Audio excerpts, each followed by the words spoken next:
చంద్రబాబు నాయుడు చెప్పినటువంటి దొంగ హామీలని ఎట్టి పరిస్థితుల్లోనూ నెరవేర్చలేడు.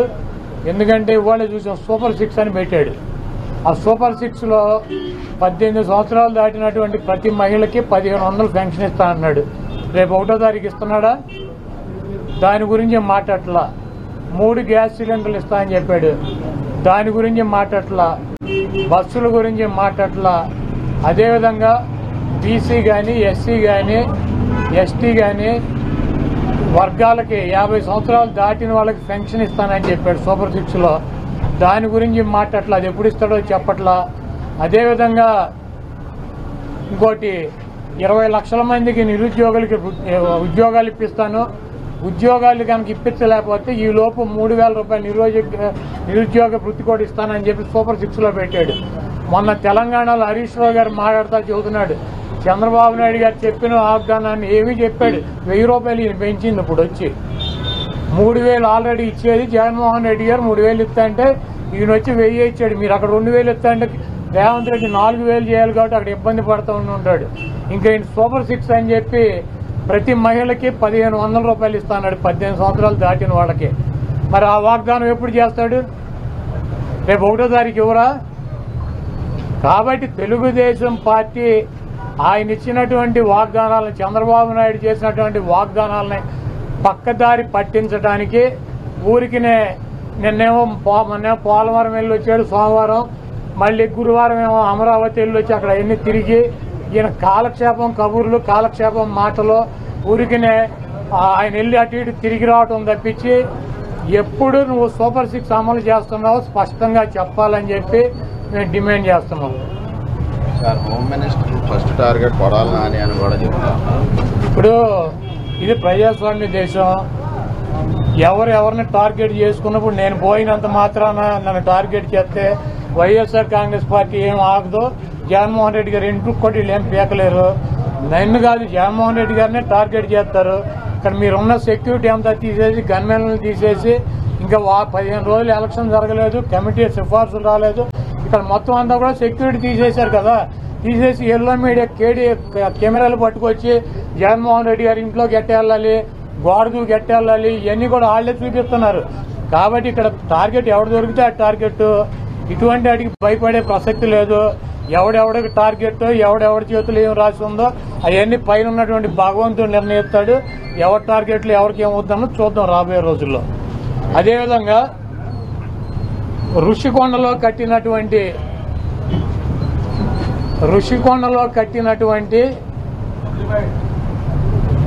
పర్యాటక కేంద్రంలో కట్టినటువంటి భవనాలనే ఈ సిగ్గు ఎగ్గు లేనటువంటి తెలుగుదేశం పార్టీ, ఈ సిగ్గు ఎగ్గు లేనటువంటి ఎల్లో మీడియా అది జగన్మోహన్ రెడ్డి గారి నివాసం అని చెప్పి చూపిస్తున్నారు 3 రోజుల నుంచి. వెళ్ళి జగన్మోహన్ రెడ్డి గారు అక్కడ నివాసం ఉన్నాడా? జగన్మోహన్ రెడ్డి గారు 2014 నుంచి 19 దాకా ప్రతిపక్ష నాయకుడిగా ఉన్నాడు. ఆయన కార్యాలయం లోటస్ పాండ్, ఇల్లు లోటస్ పాండ్.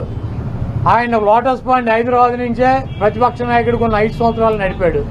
ముఖ్యమంత్రి అయిన తర్వాత 5 సంవత్సరాలు ఈ తాడేపల్లిలో ఉన్నటువంటి ఇల్లు, క్యాంప్ ఆఫీస్ ఇక్కడి నుంచే నడిపాడు ఆయన కార్యాలయాన్ని కానీ ఇంటిని కానీ. జగన్మోహన్ రెడ్డి గారి రక్తంలో లేదు. ప్రభుత్వం కట్టించినటువంటి ఇళ్లలో ఉండటం కానీ, ప్రభుత్వం కట్టించినటువంటి గెస్ట్ హౌస్లో ఉండేటువంటి కర్మ జగన్మోహన్ రెడ్డి గారికి పట్టల. జగన్మోహన్ రెడ్డి గారు వైజాగ్లో సొంత ఇల్లు కట్టుకున్నాక అక్కడ షిఫ్ట్ అవుతాడు. అంతేగాని టూరిజం ప్లేస్లో కట్టినటువంటి ఆ హౌస్లో జగన్మోహన్ రెడ్డి గారు వెళ్తాడని చెప్పి ఎవడు చెప్పాడు వీళ్ళకి, ఈ వెధవులకే? అది జగన్మోహన్ రెడ్డి గారి కోసం కట్టించుకున్నటువంటి ఇల్లు అని చెప్పి రకరకాలైనటువంటి కథనాలు రాస్తున్నారు.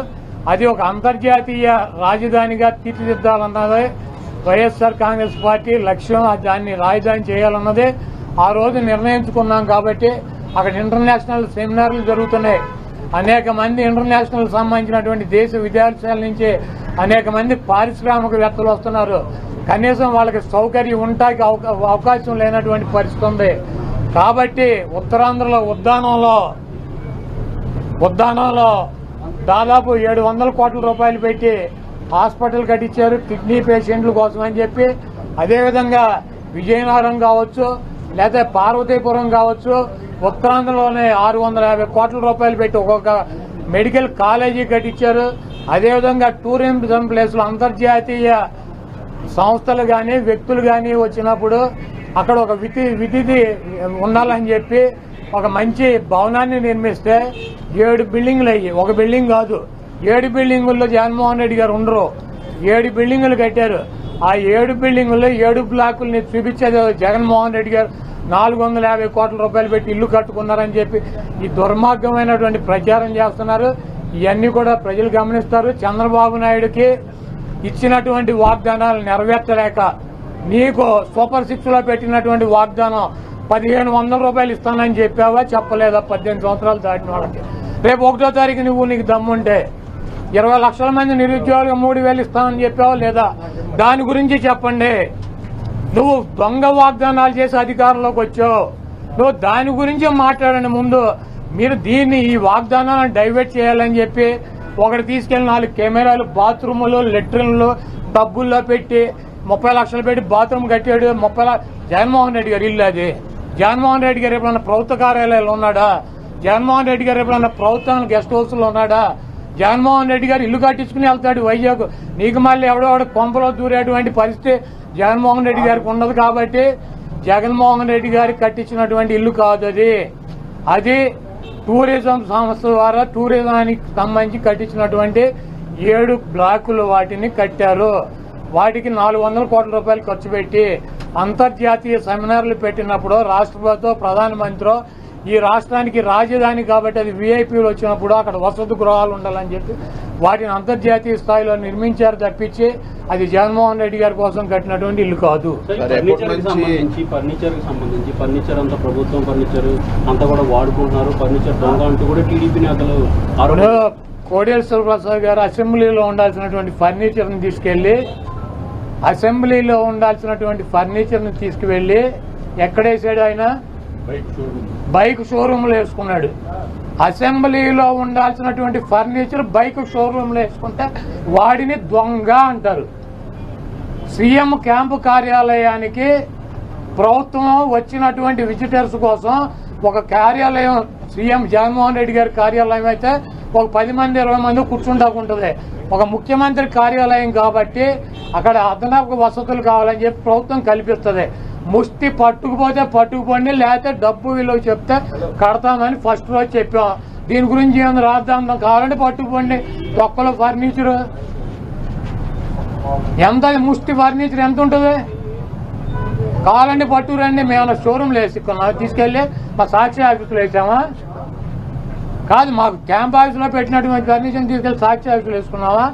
దొంగ అంటే అసెంబ్లీలో ఉండాల్సినటువంటి ఫర్నిచర్ని తీసుకుని బైక్ షోరూమ్, నీ సొంత షోరూమ్లు వేసుకుంటే వాడిని దొంగ అంటారు. అంతేగాని క్యాంప్ ఆఫీసులో ఇచ్చినటువంటి ఫర్నిచర్ క్యాంప్ ఆఫీసులో ఉంటే దానికి కావాలంటే డబ్బు కడతాం, లేదంటే ఫర్నిచర్ తీసుకుపోమని చెప్పాం. దానికి దొంగ. ఇవన్నీ పనికిరాని మాటలు. ఋషికొండ ఫర్నిచరు, దాడులు, కొడాల నాని టార్గెట్, జగన్మోహన్ రెడ్డి టార్గెట్, ఇక్కడ పోలీసులు తీసాం. ఇవన్నీ సొల్లు పురాణం. మీ చేతనేం చేసుకోండి, నో ప్రాబ్లం. మీరు సూపర్ 6 లో పెట్టినటువంటి వాగ్దానాలనే మీరు ఎప్పుడు అమలు చేస్తున్నారో చెప్పాలి. జగన్మోహన్ రెడ్డి గారు తరఫున మేము అడుగుతున్నాం. వైఎస్ఆర్ కాంగ్రెస్ పార్టీ తరఫున చంద్రబాబు నాయుడు అమలు చేసే బాధ్యత నాదని చెప్పి పవన్ కళ్యాణ్ గారు కూడా చెప్పాడు. కాబట్టి ఇవన్నీ సొల్లు పురాణాలు వద్దు. మీరు చేతనేం చేసుకోండి, నో ప్రాబ్లం.